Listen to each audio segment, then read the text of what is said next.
rencana K3 dilakukan oleh pengusaha berdasarkan rencana K3. Didukung oleh SDM ya, SDM K3, perasaan dan sarana. SDM dimaksud memiliki kompetensi kerja. Dibuktikan dengan adanya sertifikat. Sertifikat ahli K3.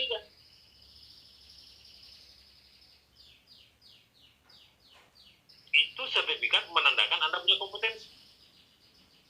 Tapi tidak menandakan Anda punya kewenangan sebagai ahli K3. Kewenangan sebagai ahli K3 itu di mana adanya di dalam surat keputusan penunjukan sebagai ahli K3. Jadi di samping sertifikat ahli K3 nanti ada SKP namanya, surat keputusan penunjukan. Sertifikat menunjukkan Anda punya kompetensi di bidang itu, karena Anda sudah lulus pelatihan. SKP menunjukkan Anda punya kewenangan sebagai ahli. Sertifikat tanpa SKP, dia baru punya kompetensi, tidak punya kewenangan. Jadi belum bisa menjalankan peran sebagai ahli ketiga di perusahaan.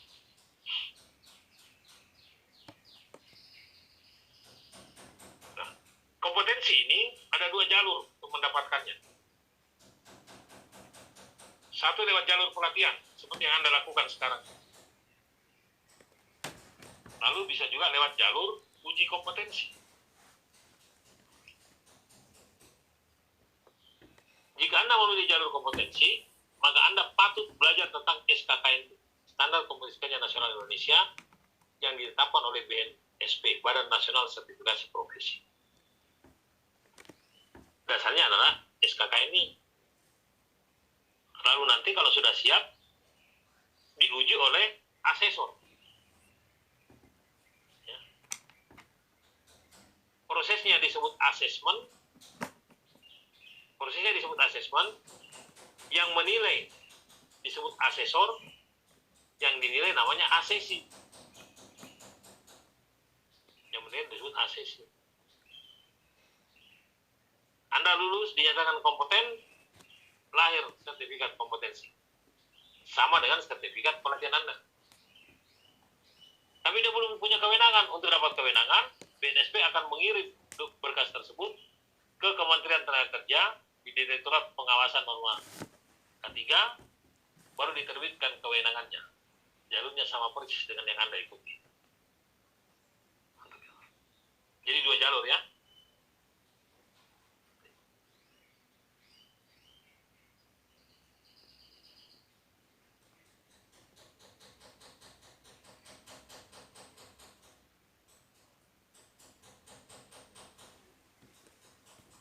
Jadi itu mengenai SDM-nya. Sarana dan prasarana mencari unit kerja bertanggung jawab di bidang K3, berarti ada unit K3-nya. Anggaran oke, instruksi kerja, berarti Anda harus buatkan instruksi kerja. SOP juga harus Anda buatkan.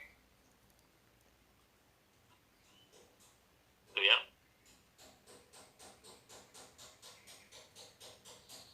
Nah, kegiatan dalam pelaksanaan rencana K3, tindakan pengendalian. Saya ambil kertas dulu ya, ada yang harus saya gambar, bisa menjelaskan.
ya hasil Irak kemarin.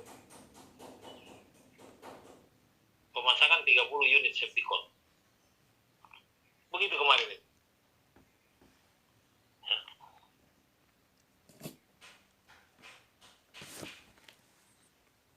Perencanaan dan desain. Ya. Perencanaan ya. Clear. Prosedur dan instruksi kerja. Berarti Anda harus buat prosedur kerja dan instruksi kerja untuk setiap jabatan. Untuk setiap pekerjaan. Anda bayangkan betapa banyak itu yang harus dibuat. Sulit, iya. Rumit, iya. Harus diakui begitu. Sulit, iya. Rumit, iya. Tapi kan kita sepakat kemarin rumusnya.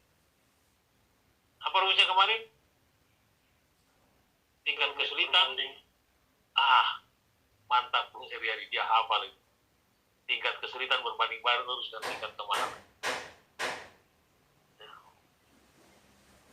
Ya memang, kalau mau mahal, berada pada wilayah yang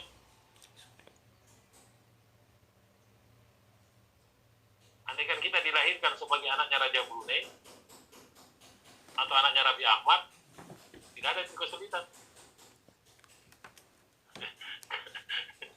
Ya karena itu kita yang harus berusaha. Oke, ya. Anda bayangkan kalau harus Anda membuatkan prosedur kerja untuk setiap jabatan pekerjaan di sana. Termasuk di proyek, instruksi kerja harus sudah buat. Jadi sebenarnya semakin tidak ada ini di sana, semakin besar peluang Anda gitu, cara membacanya. Jangan cari yang sudah bagus, sudah lengkap. Nah. Lalu penyerahan pelaksanaan pekerjaan, sebagian pelaksanaan pekerjaan pada perusahaan lain. Ini yang Bapak Ibu dulu sering kenal dengan sebutan outsourcing. Begitu ya? Itu, outsourcing itu. Sekarang dalam Undang-Undang Cipta Kerja, dalam Undang-Undang Nomor 11 tahun 2020 berubah menjadi alih daya. Saya mau jelaskan ini. Karena saya mau kita lihat, aduh ini kertasnya salah lagi. Ya.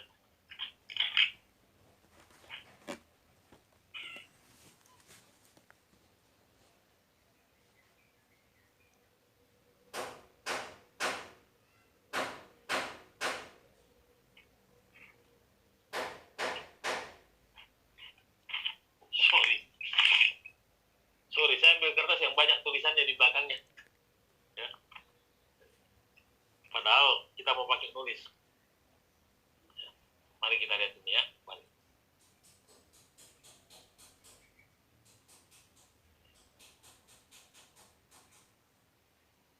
Oke.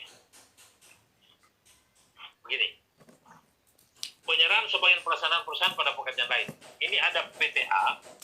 Saya tulis dulu ya. PTA itu dia serahkan sebagian pekerjaannya pada PTB. Bisa juga PTC. Bisa juga PTD. Dan seterusnya.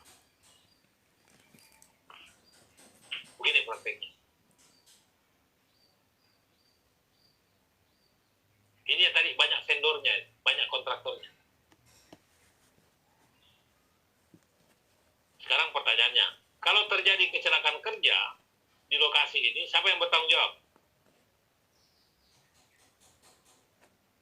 Apa memberi kerja, Pak? Memberi kerja, betul. Karena dia pemilik tempat kerja. Padahal penyebabnya ketidakpatuhan, ketidakdisiplinan penerima pekerjaan. Begitu ya? Masa sih logik kesalahan di penerima, tanggung jawab di pemberi. Karena itu diberlakukan, kalau di perusahaan tadi PTA saja, itu SMK 3, ini maka PTA bisa menerapkan yang disebut dengan CSMS.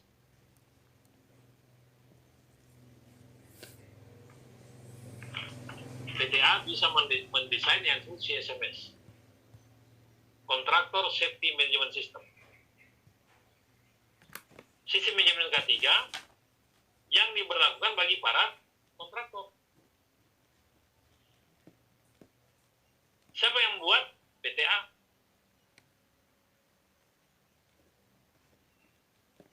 Tapi Anda membacanya, jangan begitu.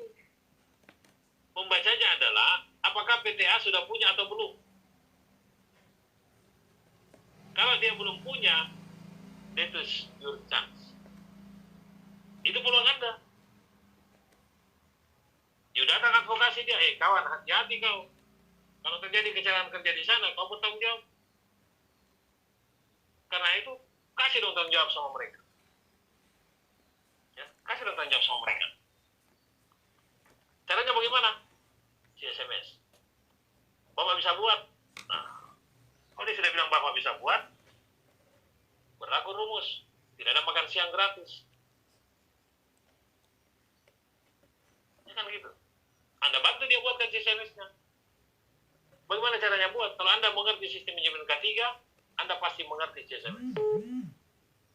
Nanti saya kasih juga dokumennya, ya. Walaupun saya tidak punya, tidak sempat kita bahas ini, tapi nanti contohnya ada saya kasih nanti, ya, di lampirannya. Ada sama panitia sudah. Iya kan saya. Kalau dia belum punya, jadi berpikirnya, ya. Jadi berpikirnya itu, kalau dia belum punya, saudara, ya, dia belum punya, ya. Kalau PTA belum punya ini, maka Anda bantu PTA membuat CSMS-nya. Kalau dia sudah punya, apa yang harus dilakukan? You minta itu dokumennya, bagaimana caranya Anda dapat dokumen CSMS-nya, itu pelajari, kau bantu ini PT-PT yang di sini yang, kan dia harus memenuhi ini. Anda bantu. Bayangkan kalau berapa perusahaan bisa Anda bantu di sini. Kalau dia belum punya, you bantu di sini, selesai you buat di sini, Anda waktu mau diterapkan Anda bisa bantu di sini, berani. Jadi dua tempat kerja nih, di sini dan di sini. Tapi kalau dia sudah punya, Anda ambil itu, Anda bantu buatnya. Supaya dia bisa ikut tender. Kalau tidak bisa.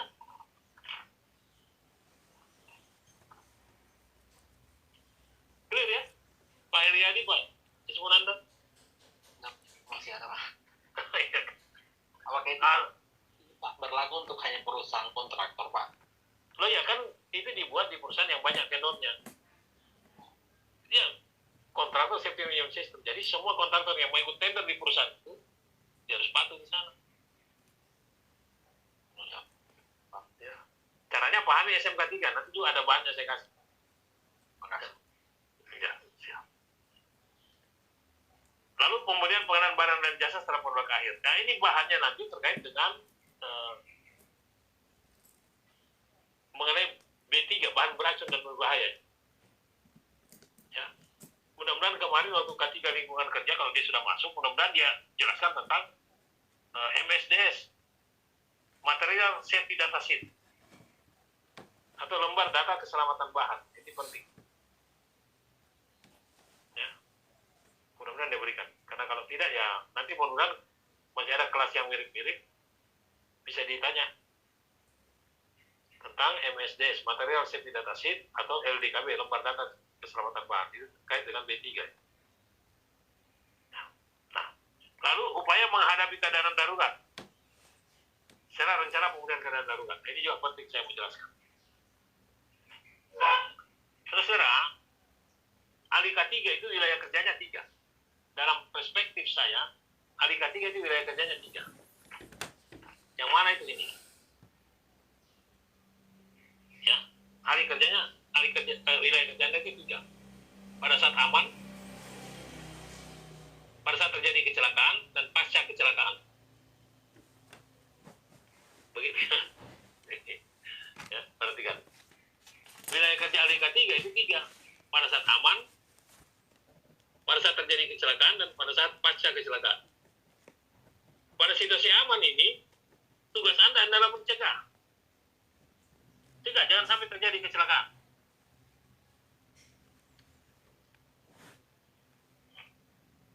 Jadi di situasi aman itu ahli K3 tugasnya mencegah. Bagaimana melakukan pencegahan? Apa ilmunya? ilmunya kemarin manajemen risiko. Manajemen risiko berisi 3 kegiatan: hazard identification, risk analysis, dan risk control. Kan begitu.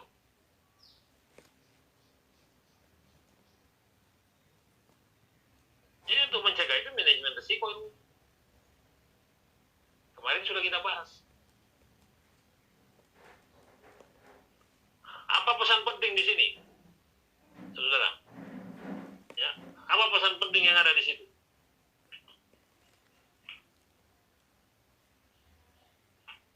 Apa pesan pentingnya? Dengan mengetahui bahaya yang ada, hazard ya, dengan mengetahui bahaya yang ada ini, saudara-saudara, Anda itu punya pemahaman tentang peristiwa apa yang akan terjadi. Dengan mengetahui bahaya yang ada ini, kita itu punya gambaran tentang peristiwa apa yang akan terjadi. Kecelakaan kerja apa yang akan terjadi. Bisa ditangkap ya maksud saya ini. Karena tahu potensinya, kita bisa bayangkan apa yang terjadi. Karena kita bisa bayangkan apa yang terjadi, seharusnya Pak Heriadi, Pak Ismunandar, Pak Firman, Anda juga mampu mendesain kalau dia terjadi, apa yang akan kita lakukan. Ya.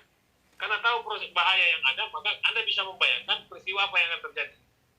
Karena Anda bisa membayangkan peristiwa apa yang terjadi, harusnya Anda juga bisa mendesain kalau dia terjadi apa yang akan Anda lakukan. Maka lahir ilmu tentang emergency response plan.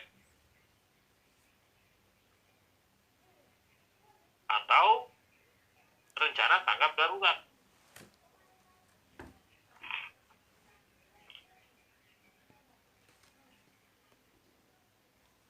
Ya.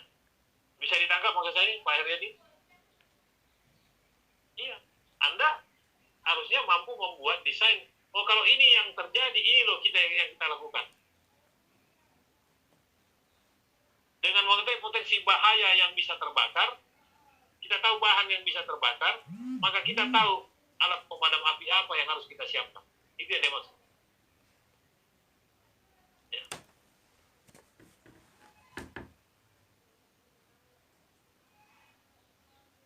Jadi Anda harusnya mampu membuat yang disebut emergency response plan, rencana tanggap darurat.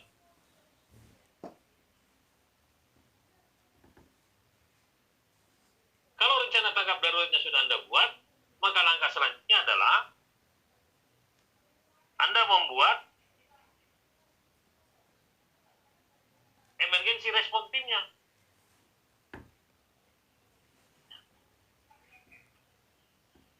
Atau tim tanggap darurat.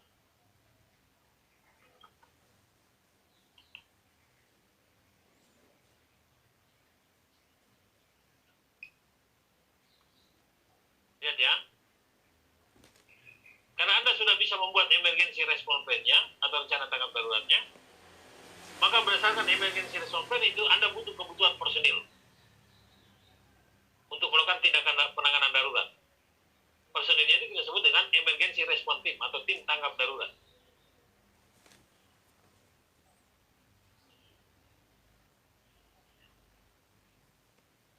Dengan adanya emergency response plan, dengan adanya emergency response team, maka emergency response plan itu harus secara mahir dilakukan oleh emergency response team-nya. Dengan adanya rencana tanggap darurat ini, rencana tanggap darurat itu harus secara mahir dilakukan oleh tim tanggap darurat. Karena itu selanjutnya perlu dibuat program yang disebut dengan simulasi.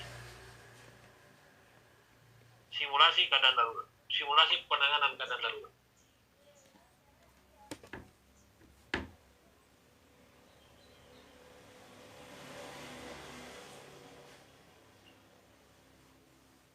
Bisa diikuti jalan pikirannya, Bung Firman? Ya. Pak Ismunandar bisa diikuti jalan pikirannya? Oke, Bung Heriadi? Oke. Sayangnya dalam pelatihan ahli K3 ini justru materi yang tidak ada, loh. Ini materi tidak ada. Karena itu saya minta Anda nanti secara otodidak bisa belajar ini barang. saya membuktikan itu belajar secara otodidak. Yang lain hanya pemantik, hanya pemicu saja, tapi lebih banyak secara otodidak. Nah, sampai di sini clear ya. Nah, kalau terjadi kecelakaan, pasca kecelakaan itu apa tugas ahli K3? Apa yang dilakukan pasca kecelakaan? Melakukan rehabilitasi, rehab, atau mengembalikan pada keadaan semula. Dilakukan rehab. Gimana peran ahli K3 untuk rehab? Peran utama dari ahli K3 adalah memberikan masukan agar peristiwa itu tidak berulang. Berupa apa masukannya? Hasil analisis.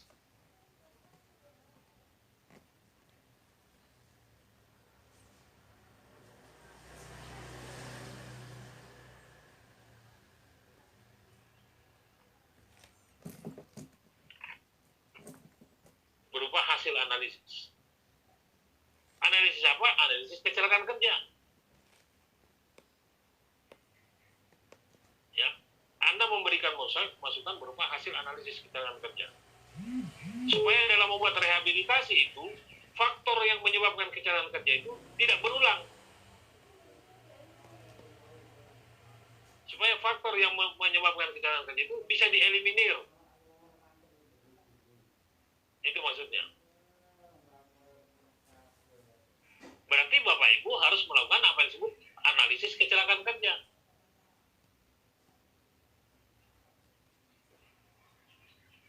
Anda melakukan analisis kecelakaan kerja.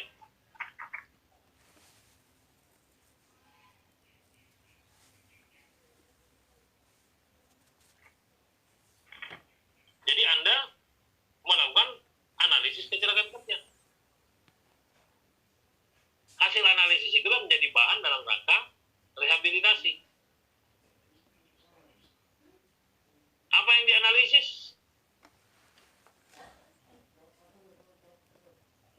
Apa yang dianalisis? Data.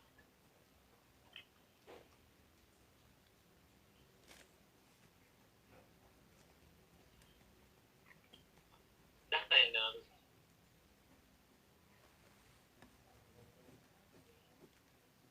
Jadi sebelum menganalisis harus ada data dulu. Berarti sebelum menganalisis harus dilakukan upaya pengumpulan data. Upaya pengumpulan data itu kita lakukan melalui investigasi.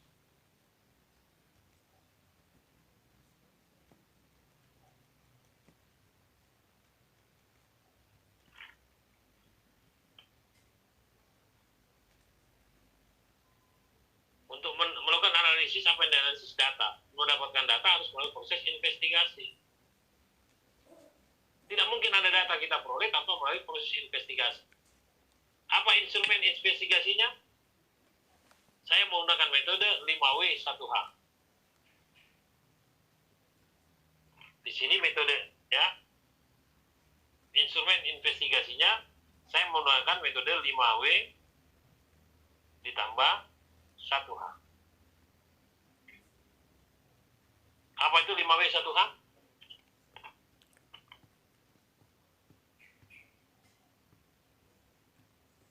What, when, where, who, why, and how. Dia masih ada.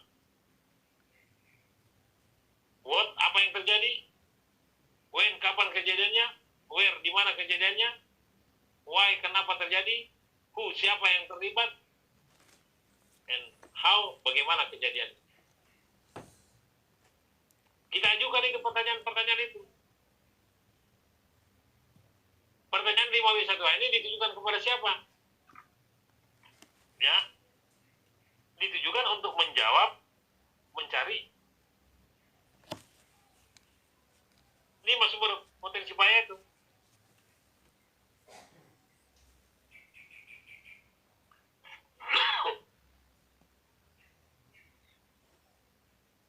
Alat kerja bahan kerja, cara kerja, lingkungan kerja, dan manusia.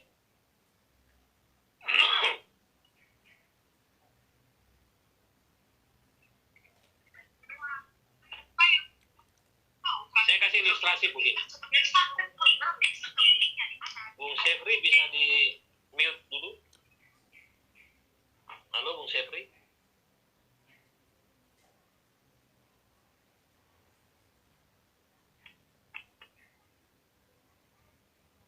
Saya kasih ilustrasi begini. Ya.